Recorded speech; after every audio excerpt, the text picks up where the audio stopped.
Back on the Young Turks. Now we have brought on a guest to talk about an interesting topic that we brought up yesterday.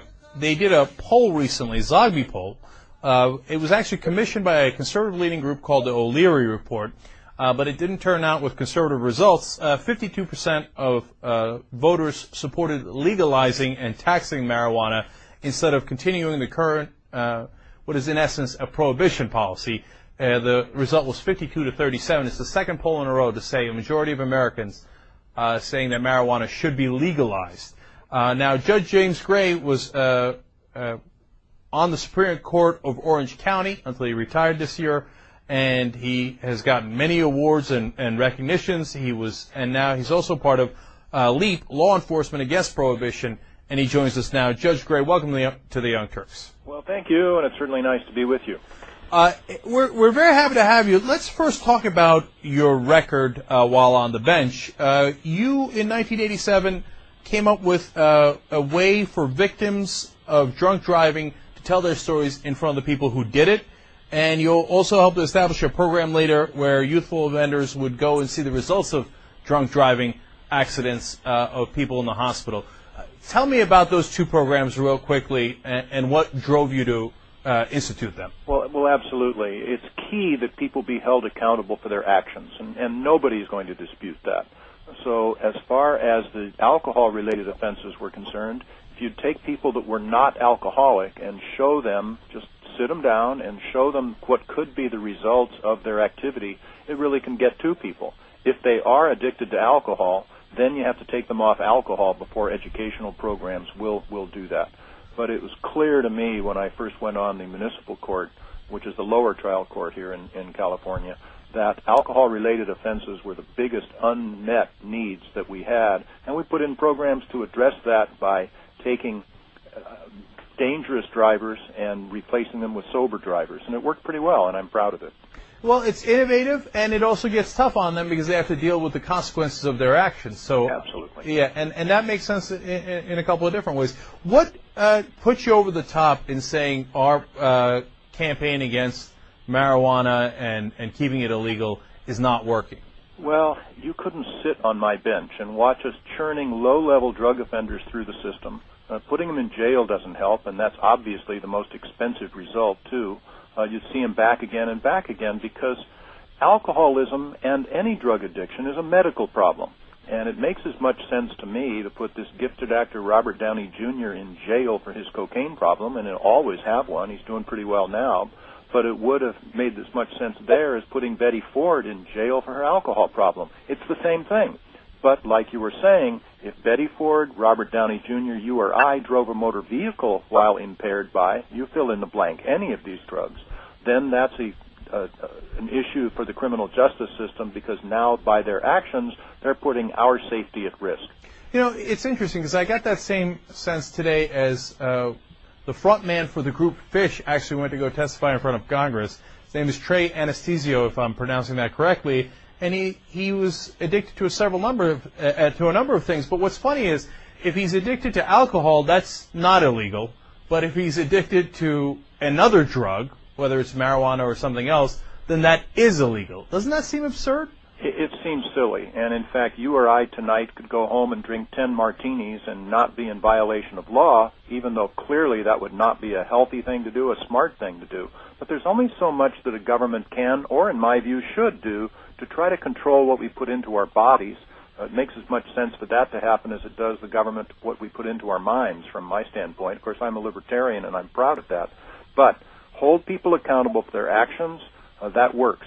What else works in this area or any other? Honest education. That's working with cigarette smoking today. Or putting the incentives where they should be, because today with regard to drug prohibition policy, the incentives are all on their head. You know, there's so much money to be made in getting you, your neighbors, and your children hooked on drugs that people sell them. And the third thing, of course, is treatment and prevention, and those things work too. You know, Judge Gray, I read another fact today about drug abuse that I couldn't quite believe, and I want to run it by you. 2.3 million adults in this country are behind bars. That's nearly 1% of the American population. But out of the 2.3, 1.2 million are nonviolent drug abusers. Now, is there something wrong with that stat? Is it that they're pleading down actual drug sellers to drug users, and that's why that number is so high? Because otherwise, that number seems unbelievable. You know, the low-hanging fruit in the criminal justice system are drug-addicted people. They're easy to incarcerate. They're easy to convict. And so we have an abominably large number of those there. We have thousands of people in prison in the state of California because they did nothing but smoke marijuana. Why? Because they were on parole for whatever reason, and then the terms always are, use no form of illicit substance. They smoke marijuana within 30 days of being drug tested, and they're put back in prison again, which is just enormously expensive from a human standpoint, certainly, as well as a financial one. So I say, and I've never used any form of illicit substance, but I say that the most dangerous thing about marijuana is jail, and I mean it. That's an interesting way of looking at it, too. We're talking to Judge James Gray. He was on the Superior Court of Orange County, and now he's part of a group that wants to end prohibition of marijuana. So let's talk about the solution, Judge Gray. Is it just marijuana? Is it other forms of drugs that should be legalized?